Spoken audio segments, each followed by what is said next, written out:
Ce soir, pour moi, c'est un grand jour parce que ça fait 10 ans que j'organise le carnaval à Pointe-à-Pitre.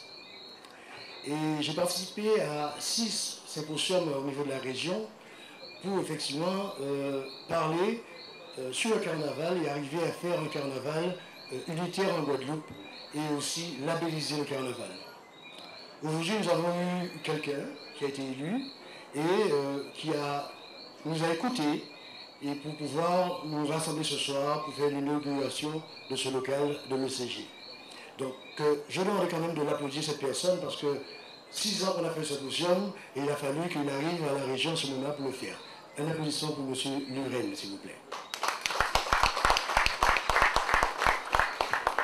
Bien. C'est vrai que j'ai entendu des gens intervenir tout à l'heure. C'est vrai, c'est pas évident d'organiser le carnaval, de faire le carnaval. Et ça demande beaucoup. J'ai entendu du bénévolat, ça c'est limite, ça c'est vrai. Parce qu'aujourd'hui, tout le monde veut avoir quelque chose. Hein. C'est vrai qu'on fait du bénévolat, mais à un moment ça n'amène à rien. Il faut quand même se ressaisir. Aujourd'hui, je sais qu'au niveau de l'ECG, on ne fait que commencer. La route est encore longue et longue, vraiment très longue. Parce que pour arriver à ramener tout un chacun à une même idée, c'est pas facile. Et on sait comment on doit se battre pour arriver à faire cela. J'espère, et je le souhaite, et je le dis, moi je ne tiens pas à ce qu'on dit Massa Ouli comme on parle de Massa Saint-Jean. Je suis pour le carnaval de Guadeloupe. Comme tous ceux qui partent regarder le carnaval de Rio, le carnaval de Trinidad, j'ai envie aussi que les gens parlent dans le monde entier du carnaval de Guadeloupe. Donc c'est la raison pour laquelle j'ai adhéré à l'ECG pour pouvoir arriver à ce stade. J'espère et je crois en l'ECG et aux gens qui la composent pour pouvoir arriver à cela.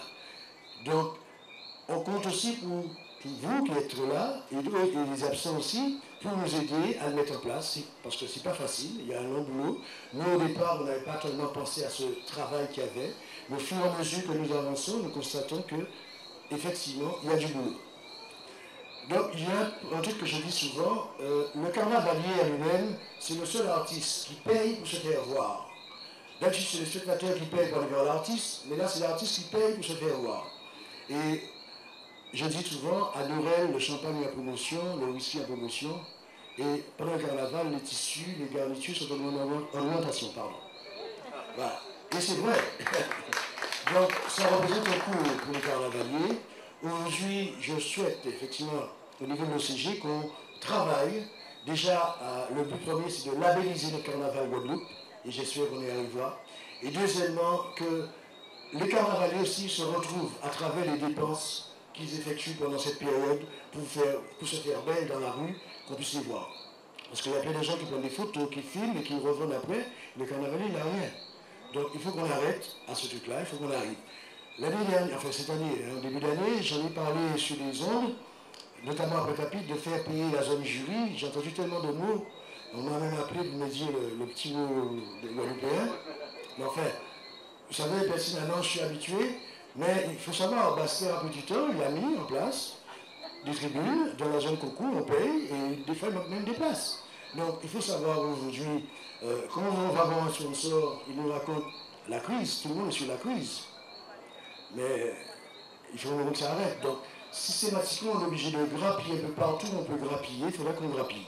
Donc, moi, je pense que l'OCG va faire son travail à ce niveau, notamment au niveau tout ce qui est médias, tout ce qui est photos dont les gens prennent et qui les revendent. On va effectivement déposer des trucs sur ça pour pouvoir gérer tout ça et aussi pour compenser les carnavaliers. Donc je remercie aussi les présidents de groupe de carnaval qui sont là, qui sont sortis de Pointe-à-Pitre, ceux de Bastère et de toute la région de la Guadeloupe. D'être venus ce soir, ça prouve quand même qu'ils ont confiance en l'OCG et à nous, effectivement, de leur montrer que nous serons capables de satisfaire leurs demandes et qu'on ait un carnaval comme le carnaval de Rio. Pendant pas mal de temps, on a considéré un peu les masques comme étant un peu à part de la culture du carnaval classique. Les masques ont, durant plus de 30 ans, avancé dans leur manière d'aborder les choses, et surtout au niveau de leur tempo, et ce tempo qui fait vibrer, qui nous fait vibrer, qui fait vibrer nos visiteurs.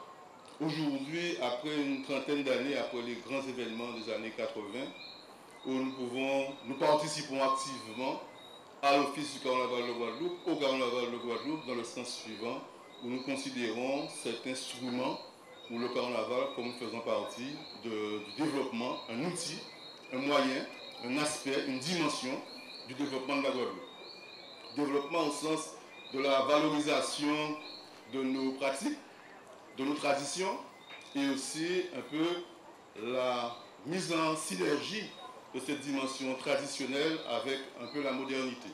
Aujourd'hui, les masses de plus en plus se développent au niveau des communes, Bouillante, Port-Louis, Moule, Saint-François, et de plus en plus nous sommes en train d'installer dans le pays du 1er janvier, entre le 1er janvier et le jeudi de la mi-carême, des pratiques qui permettent aux uns et aux autres de se rencontrer, d'avoir des éléments de culture, de convivialité et aussi dans une dimension très forte, celle de la solidarité. Donc je ne serai pas très long pour dire que l'office du Carnaval de Guadeloupe et le siège qui s'ouvre dès ce soir, ce sont des éléments qui vont nous permettre d'avancer, de progresser, de faire progresser le pays de Guadeloupe. Je vous remercie.